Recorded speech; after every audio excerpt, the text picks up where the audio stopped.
सौतेली गाय माँ पार्ट 2। बल्ली पिंकू की उदासी देख नहीं पा रहा था क्योंकि बल्ली की पत्नी मर चुकी थी, जिस वजह से उसका बेटा पिंकू बहुत उदास रहने लगा था। खाना पीना भी छोड़ बैठा था, न वो दूध पी रहा था और न ही खाना खा रहा था। बल्ली यही सोच करके कि पिंकू के लिए दूसरी माँ और भाई लेकर आता है कि दूसरी माँ उसका ख्याल रखेगी, उसे माँ का प्यार देगी और माँ को देखकर पिंकू भी खुश हो जाएगा। साथ में नए भाई को पाकर भी पिंकू खुशी खुशी उसके साथ रहने लगेगा, खेलेगा कूदेगा। लेकिन ठीक उसके उल्टा हुआ। अच्छा नीरजा, तो आज से संभालो तुम अपना दूसरा बेटा पिंकू। अब तुम्हें इसका ख्याल रखना होगा। मैं तुम्हें बहुत ही उम्मीद से लाया हूँ। मेरा ऐसा कभी कोई इरादा नहीं था कि मैं कभी दूसरी शादी करूंगा, लेकिन मैं अपने बच्चे पिंकू की उदासी नहीं देख पा रहा था, इसीलिए मैं उसके लिए तुम्हें लाया हूँ। अगर तुम पिंकू को माँ का प्यार दोगी तो उसे माँ मिल जाएगी, उसे माँ की कमी महसूस नहीं होगी और मैं तुम्हारे बेटे सिंबल को बाप का प्यार दूंगा। हम दोनों को यह मिलकर प्रण लेना होगा कि हम दोनों बच्चों को खुश रखेंगे। बल्ली जी, आप चिंता ना कीजिए, मैं आपके पिंकू को मतलब कि मैं अपने पिंकू को आज से इतना प्यार दूंगी कि वो दोबारा फिर से कभी उदास नहीं रहेगा। मैं अपने सिंबल के साथ साथ उसे भी दूध पिलाऊंगी, खाना खिला दिया करूंगी और साथ में लोरी गाकर सुला दिया करूंगी। आप चिंता ना करिए, बस आप बाहर का सारा काम देखिए। नीरजा, मुझे तुमसे यही उम्मीद थी। ठीक है, फिर मैं काम पर जा रहा हूँ, तो तुम घर की बागडोर को संभालो। जैसे ही बल्ली अपने काम पर जाता है, पिंकू नई माँ को अपनी माँ जैसी समझ के उसके पास जाता है और उससे कहता है कि वो उसे दूध पिला दे। कि तभी नीरजा अपना असली रंग दिखाना शुरू कर देती है। सच माँ, आज के बाद अब सिंबल भैया के साथ साथ मुझे भी दूध पिलाएंगी? तो पिला दीजिए ना माँ दूध। बहुत दिनों से माँ का दूध नहीं पिया है। पिताजी तो बस ऐसे ही बाजार से दूध लाकर देते थे, जो मुझको एक घूंट भी पिया नहीं जाता। माँ, आज आप मुझे अपना दूध पिला दीजिए ना और फिर लोरी गाकर सुला दीजिए। तो क्या पागल हो गया है? मैं और तुझे दूध पिलाऊंगी? मेरा दूध सिर्फ और सिर्फ मेरे बेटे सिंबल के लिए है। उसके अलावा मैं किसी और के साथ अपना दूध नहीं बांट सकती। और हाँ, तुझे क्या लगता है कि मैं अब इस घर में आ गई हूँ तो तुझे माँ का प्यार दूंगी? ये सोचने की कभी गलती भी मत करना कि मैं तुझे माँ का प्यार दूंगी। मैं तुझे कोई प्यार नहीं देने वाली और ना ही तेरा कोई काम करूंगी, बल्कि तुझे ही हम दोनों माँ बेटे का काम करना होगा। माँ, ये तुम क्या कह रही हो? बाबा तो अभी अभी कह रहे थे कि तुम मेरी माँ हो, मुझे प्यार दोगी, और तुमने भी तो बाबा से अभी अभी वादा किया है कि तुम मुझे अपने बच्चे की तरह समझोगी। तू पागल है क्या? मैं तुझे अपना बच्चा क्यों समझूंगी भला? मेरे पास जब अपना बच्चा है तो तुझे क्यों अपना बच्चा समझूंगी? और हाँ, तेरे बाबा के सामने मुझे वो नाटक करना पड़ा था क्योंकि उससे मैंने शादी की हुई है, इसलिए उसे खुश करने के लिए मुझे ये सब कहना पड़ा। अब तू इस गलतफहमी में मत रहना कि मैं सच में तेरे लिए कुछ करूंगी। चल जल्दी से अब अपने काम पर लग जा, बाहर से खाना लेकर आ, घर का सारा काम कर, नहीं तो ऐसा मारूंगी कि जिंदगी भर याद रखेगा। बेरहम नीरजा छोटे पिंकू को इतना डराती धमकाती है कि उसके खौफ से पिंकू सारा काम करने लग जाता है जो उसने कभी नहीं किए होते। बाहर चारा लेने जाता और घर का सारा काम करता है और नीरजा चुपचाप घर के अंदर बैठकर आराम से चारा खाती है और अपने बेटे सिंबल को दूध पिलाती है। फिर शाम को जैसे ही बल्ली के आने का समय होता है तो उसके सामने काम करने का नाटक करती है और पिंकू को प्यार देने का नाटक करती है। पिंकू बेटा, क्या हुआ है? तुम ऐसे उदास से क्यों हो जब से तुम्हारी नई माँ आई है? मुझे तो लगा था कि तुम खुश रहोगे, लेकिन तुम उल्टा उदास रहने लगे हो। क्या हुआ है, मुझे बताओ। अरे कुछ नहीं बल्ली जी, आप चिंता मत कीजिए। कभी कभी बच्चे ऐसे उदास से हो जाते हैं तो माँ ही उन्हें अच्छे से संभालती है। मैं हूँ ना उसकी माँ, मैं उसे अच्छे से संभालूंगी, आप चिंता ना करिए। ठीक है नीरजा, तुम उसे अच्छे से देख लेना, क्योंकि मेरे पास अब इतना समय नहीं रहता। मैं काम में बहुत व्यस्त रहने लगा हूँ, क्योंकि अब मेरे सर पर तुम्हारे साथ साथ सिंबल की भी जिम्मेदारी आ गई है, तो मुझे बहुत ज्यादा काम करना होगा डबल शिफ्ट में, तभी जाके थोड़े पैसे आएंगे। तो तुम्हें ही बच्चों को देखना पड़ेगा। ठीक है, मैं सोने जा रहा हूँ, अब तुम दोनों बच्चों को दूध पिलाकर सुला देना। जैसे ही बल्ली सोने के लिए चला जाता है तो नीरजा पिंकू को धमकाना शुरू कर देती है।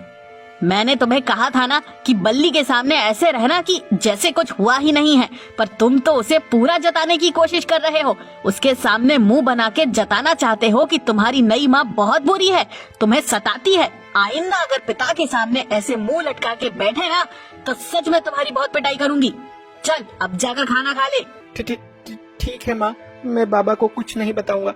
पर माँ, ये तो सूखी घास है, मेरे से नहीं खाई जाएगी। माँ, मुझे कम से कम 1 कटोरा दूध ही दे दो, जो हर रोज बाबा देते थे। जो खाने के लिए कह रही हूँ चुपचाप उसे खा, वरना वो भी नहीं मिलेगा। खाली पेट ही सोना पड़ेगा रात को। बेचारा पिंकू चुपचाप रोते रोते सूखी घास खा लेता है, जो पहले कभी उसने खाई नहीं थी। उसकी माँ के मरने के बाद भी उसके पिता उसके लिए बाहर से दूध लेकर आते थे, लेकिन अब नई माँ आने के बाद वो दूध भी उसे नसीब नहीं हो रहा था। वो उसे सूखी घास खिला रही थी, जो पिंकू के गले से एक निवाला तक नीचे नहीं जा रही थी। फिर बस ये सिलसिला ऐसे ही जारी रहा। नीरजा बेचारे पिंकू पर अत्याचार करती ही जा रही थी, पर नीरजा के बेटे सिंबल को ये सब अच्छा नहीं लग रहा था। वो बात बात पर अपनी माँ को टोकता था कि वो पिंकू के साथ ऐसा ना करे। अबे ओ पिंकू, जाकर बाहर से घास लेकर आ, बहुत भूख लगी है। अभी तो आपको चारा लाकर दिया था माँ, अब मैं थक गया हूँ और मैं छोटा भी तो हूँ, इतना काम नहीं कर पाऊंगा माँ। अब और हिम्मत नहीं बची है मुझ में कि मैं और चारा लेकर आऊँ। अच्छा, तो आज तुझमें जुबान लड़ाने की हिम्मत भी आ गई। अभी दिखाती हूँ तुझे, मैं देखती हूँ कि तू कैसे नहीं जाता है। नीरजा सच में पिंकू की बहुत पिटाई करती है और पिटाई करके उसे चारा लेने भेज देती है। ये सब देखकर सिंबल को बहुत बुरा लगता है और वो अपनी माँ को समझाता हुआ कहता है, माँ, तुम ये सब क्यों कर रही हो?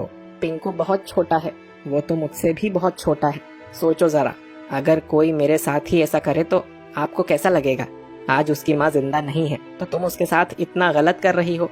उसकी माँ जिंदा होती तो तुम्हें ये सब करने देती, बल्कि तुम तो यहाँ होती भी नहीं। माँ बेटा, तू बहुत नासमझ है, तुझे इन बातों की समझ नहीं है। ऐसे बच्चों के साथ ऐसा ही होना चाहिए, नहीं तो ये सर चढ़ जाते हैं फिर। हाँ माँ, तुम समझती क्यों नहीं हो? तुम उस छोटे से बच्चे के साथ बहुत गलत कर रही हो। नहीं माँ, बिल्कुल अच्छी नहीं है। मैं बाबा से कहना चाहता हूँ, लेकिन कैसे कहूँ? अगर मैं बाबा को बताता हूँ तो वो मुझे बहुत मारेगी। उसने मुझे बोला है कि वो बाबा को मेरे खिलाफ झूठ बोल के भड़काएगी कि मैं सारा दिन बच्चों के साथ खेलता हूँ, बदमाशी करता हूँ, और बाबा मेरी बातों पर यकीन नहीं करेंगे, उसी की बातों पर यकीन करेंगे। नहीं माँ, तुम बिल्कुल भी अच्छी नहीं हो। तुम मुझसे वो सब काम करवा रही हो जो मैंने पहले कभी नहीं किए हैं, और ना करूँ तो मारती हो। हाँ, आ गए तुम, लाए हो चारा मेरे लिए। हाँ शाबाश, ऐसे ही काम करो। बिना बहस किए काम करोगे तो पिटाई नहीं होगी, और अगर बहस करोगे तो मार खाओगे। चलो अब जल्दी से लाओ, मुझे बहुत भूख लग रही है।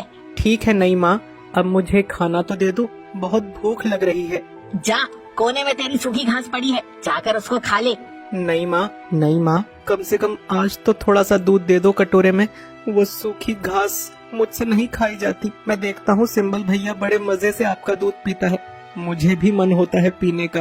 आप अपना दूध मुझे नहीं देंगी, लेकिन जो बाबा दूध लाते हैं बाहर से, उसमें से थोड़ा सा कटोरी में डालकर दे दीजिए माँ। हाँ माँ, दे दीजिए ना उसे थोड़ा दूध, बहुत तरस रहा है वो। सिंबल तू चुप कर, ज्यादा इसकी पैरवी ना कर। और हाँ पिंकू के बच्चे, तुझसे नहीं खाई जाती घास तो जा भूखा मर जाके। मेरा दिमाग मत चाट, मुझे भी भूख लगी है, खाना खाने दे। जा निकल यहाँ से अब। सूखी ही घास खा लेता हूँ, नहीं खाऊंगा तो बाद में ये भी नहीं मिलेगी खाने को, और खाली पेट सोना पड़ेगा। नीरजा ने आज पिंकू से बहुत काम करवाया था, जिस वजह से पिंकू की तबीयत खराब हो गई थी। उसे बुखार था, बुखार के कारण वो एक कोने में सोया पड़ा था। तभी शाम को जब बल्ली घर आता है तो वो पिंकू को ऐसे कोने में सोया हुआ देखकर चिंतित हो जाता है और उससे पूछता है, बेटा पिंकू, क्या हुआ है? तुम्हारी तबीयत खराब है क्या? बेटा, मैं कई दिनों से देख रहा हूँ तुम बिल्कुल गुमसुम से रहने लगे हो। मैंने तुमसे ये सवाल पहले भी किया था बेटा, क्या तुम नई माँ के आने से खुश नहीं हो? जब से तुम्हारी नई माँ आई है तब से तुम उदास रहने लगे हो। क्या बात है बेटा, मुझे बताओ। नीरजा डर गई कि शायद पिंकू अपने पिता को उसकी सच्चाई ना बता दे। तभी वो बीच में बोल पड़ती है, हाँ अरे बल्ली जी, मैंने कहा ना कुछ नहीं हुआ है। बच्चा है, बच्चों का मूड कभी कैसा होता है तो कभी कैसा होता है। ठीक हो जाएगा, मैंने कहा ना कि मैं हूँ ना, सब संभाल लूंगी मैं।